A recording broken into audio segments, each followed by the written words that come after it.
un decreto de un gobierno, como ocurrió con la consulta popular que se suspendió por el Consejo de Estado, puede amparar derechos de los ciudadanos y obviamente es entendible que haya visiones sobre las decisiones que se toman, pero el Consejo de Estado, como los órganos de la justicia, emiten sus pronunciamientos ajustados a la Constitución y a la ley, y la mayor legitimidad es esa, la de que es garante de un ejercicio independiente y autónomo que no está dispuesto a aceptar interferencias de ninguna naturaleza.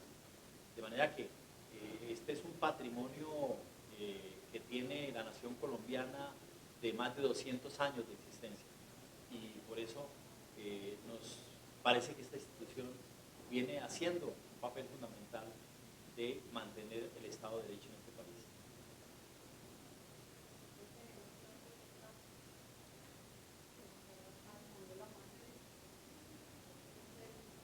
Por favor. Buenas tardes. Una pregunta para ambos. Frente a el discurso que hicieron sobre la democracia, la pregunta de pronto es un poco lógica, pero ustedes hasta qué punto están viendo que hay riesgos en la democracia del país, y si sienten que todavía los mensajes del presidente Gustavo Petro siguen atentando o atacando de alguna manera a los entes de la justicia.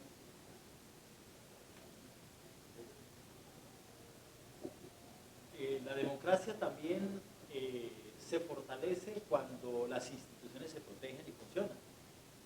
En este país funciona el Congreso de la República, funcionan las altas cortes, funcionan los órganos de control, hay una institución que garantiza unas elecciones en Colombia, y en esa medida, desde que las instituciones funcionen, la democracia tiene posibilidades de mantenerse.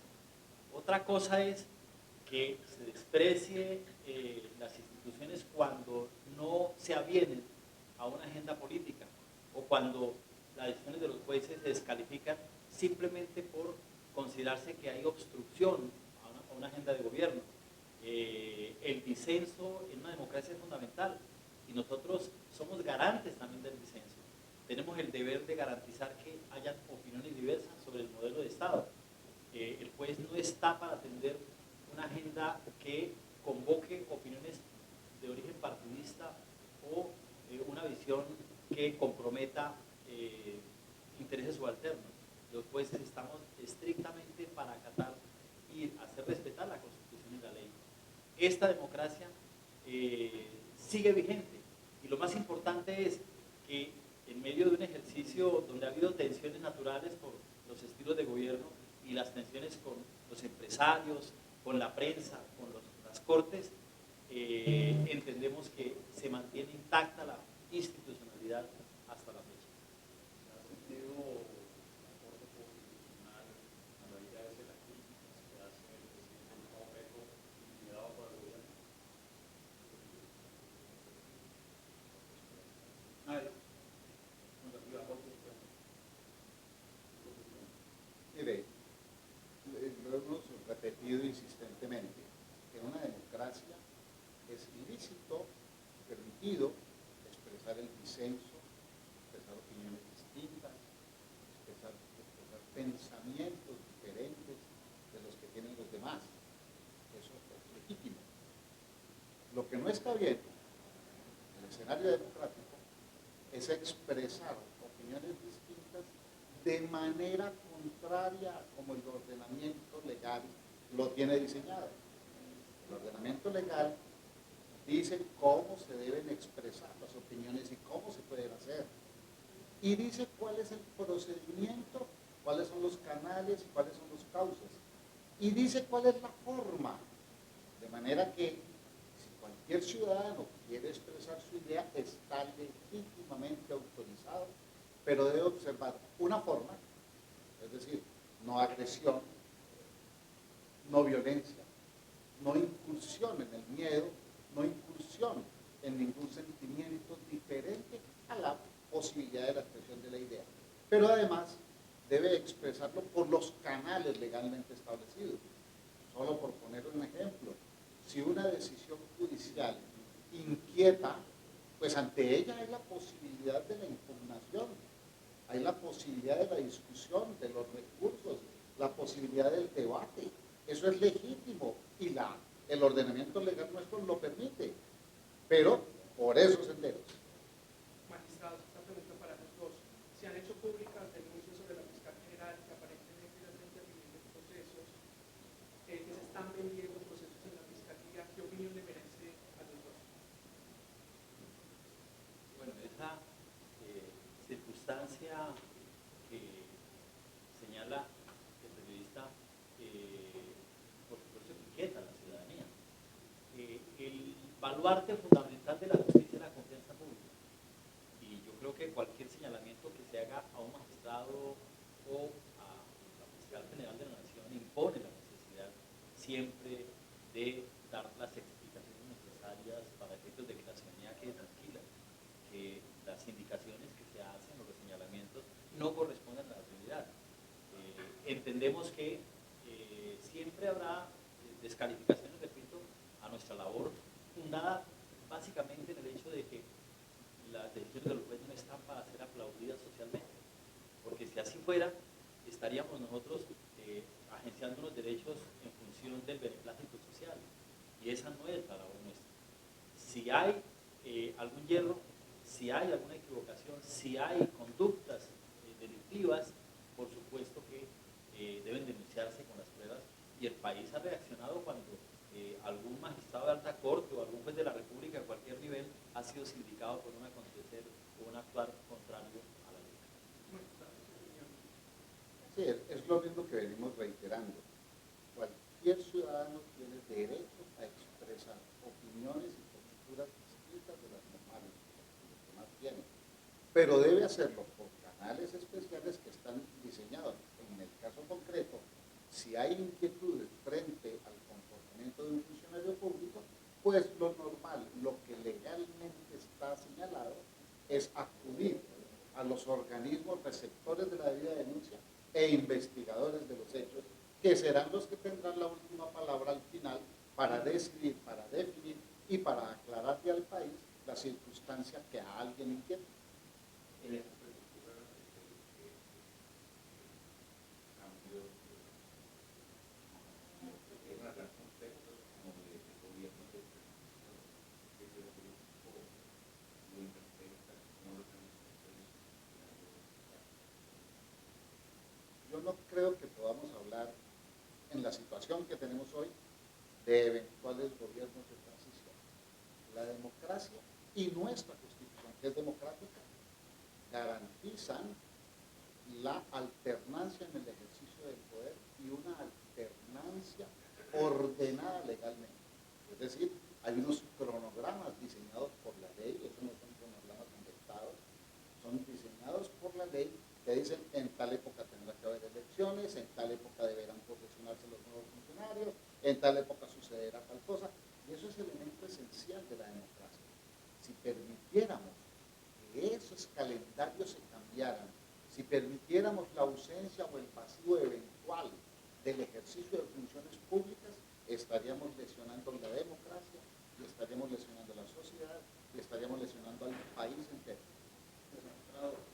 Dos preguntas más. a raíz de esta situación, es posible, o sea, ver cómo, desde su punto de vista, cómo ve el punto que hay una reforma penal, una reforma de justicia, a raíz de que la justicia básicamente, las leyes son demasiado débiles para la justicia. Ese es un tema de estudios juiciosos. No podemos permitir que el populismo punitivo entre en escena. ¿En qué consiste el populismo punitivo?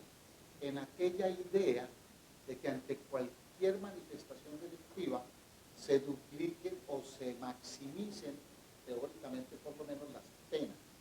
Eso científicamente no siempre es tan cierto, ni tan correcto, ni tan debido. De manera que está bien que se haga una revisión, que se examinen los códigos penales, los códigos de procedimiento penal, que eventualmente se produzcan algunas reformas para acompasar a los nuevos tiempos, las nuevas normas, seguramente. Claro, pero eso requiere un examen, requiere un juicio, requiere un estudio ponderado, tranquilo, toda la sociedad y además requiere unos canales especiales, insisto, unos canales de procedimiento que puedan conducir a las eventuales reformas.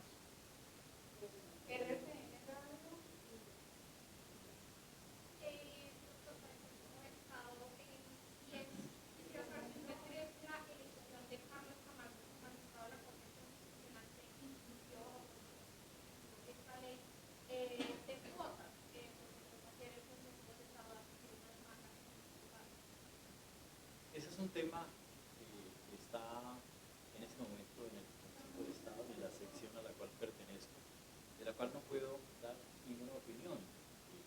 Es un proceso judicial que va a tener el desarrollo normal de cualquier proceso y en su oportunidad a través de las providencias judiciales que emitirá el veredicto correspondiente. Una pregunta adicional.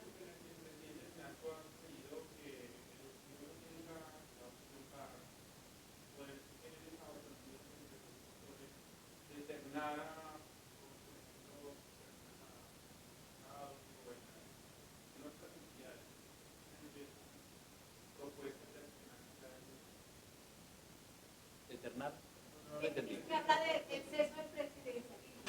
Algo dice que hay un exceso de presidencialismo y el presidente, entre otras facultades, tiene la facultad de designar a los magistrados de la Fiscalía. Yo creo que el diseño constitucional que avalamos en el 91 fue el de un esquema donde las altas dignidades del Estado sean elegidas a través de un mecanismo de participen distintos órganos. Y hay una visión en cada una de ellas. En el caso de los magistrados de las altas cortes, Corte Suprema de Justicia y Consejo de Estado, nosotros provenimos de una convocatoria pública que a través de un ejercicio, la propia corporación decide quiénes son magistrados de alta corte. Ahí no hay ninguna diferencia. En la Corte Constitucional, digamos de manera distinta, hay una composición donde participan las dos altas cortes de justicia y el presidente de la República como ejecutivo. Es un diseño que obviamente está pensado en la necesidad de que si la Constitución es una visión político-administrativa, si la Constitución es una proclamación del ideal de justicia, pues uno entiende lógicamente que puede participar el primer mandatario en ese ejercicio de postulación, y las Cortes y el Congreso de la República como órgano político que representa también la voluntad de los colombianos pueda participar en esa elección. Yo creo que el problema no está en el diseño, el problema está en quiénes son las personas que se eligen. Es decir, cualquier diseño puede tener virtudes y puede tener vicios, pero lo más importante es que haya garantía de que los mejores ciudadanos, los mejores juristas, por ejemplo, lleguen a las altas cortes, que la mejor penalista, la más rodeada de virtudes, pueda llegar a representar los intereses en una procuraduría, en una defensoría del pueblo, etc. Es decir, el diseño, más allá de una mecánica de elección, lo más importante, a mi modo de ver, es que responda a un ejercicio que reivindique el buen nombre y las más altas calidades públicas. Quisiera responderles ese aspecto también para complementar lo que dice Alberto. Me parece que cualquier propuesta de reforma con respecto a la manera de elección, sobre todo de los magistrados y jueces del país, puede ser bienvenida para su estudio, para su análisis. Pero todas las propuestas deben apuntar a fomentar, mantener y enfatizar la independencia de los jueces. Mientras los jueces sean independientes y cada vez en la medida de lo posible sean más independientes, es decir, solo dependan en sus decisiones de la ley y de la Constitución, tendremos un país mejor y habrá respeto y protección a los derechos de los ciudadanos. Lo hemos repetido 1000 veces y hay que repetirlo otra vez seguramente. Esa independencia de los jueces no es un privilegio de ellos, sino una garantía de la sociedad. De manera que cualquier reforma que queramos hacer con respecto a la forma de elección de jueces y magistrados es bienvenida para su análisis, para su estudio. Pero cualquier reforma debe apuntar a mejorar, enfatizar y mantener la independencia judicial frente a los poderes públicos, frente a los gremios, frente a los ciudadanos y frente a todo el mundo. Una ultimita y ya. ¿Cómo están? David Quito, periodista de Nación Paisa, sistema informativo Nación Colombia. Bueno, mi pregunta va también a cómo garantizar la independencia judicial en Colombia. Ponemos el caso del Medellín. El presidente recientemente ha trascendido que personas vinculadas a la fiscalía habrían asumido cargos en la alcaldía de Medellín. ¿Qué garantías existen para preservar la independencia entre el ente acusador y los gobiernos locales? Y si esto no pone en riesgo la confianza de la ciudadanía. Naturalmente que ese tipo de noticias ponen en riesgo la confianza. La confianza es una base esencial de la institucionalidad de un país. Cuando un país pierde la confianza en sus instituciones, estamos perdiendo la mitad o mucho más de la mitad del camino y de la democracia. De manera que ese tipo de noticias erosionan gravemente la confianza pública y hay que estudiarlas y analizarlas e impedirlas como noticias dañinas. Ahora, cosa diferente es que si detrás de esas eventuales noticias lo que hay es una eventual comisión delictiva, pues habrá una autoridad que deberá hacer la investigación y otras autoridades que posteriormente, una vez adquirida la investigación, llegarán a una conclusión judicial en la cual se definirá con exactitud las consecuencias del hecho, si es que el hecho queda demostrado que ocurrió. Muchísimas gracias. A ustedes, muchas gracias.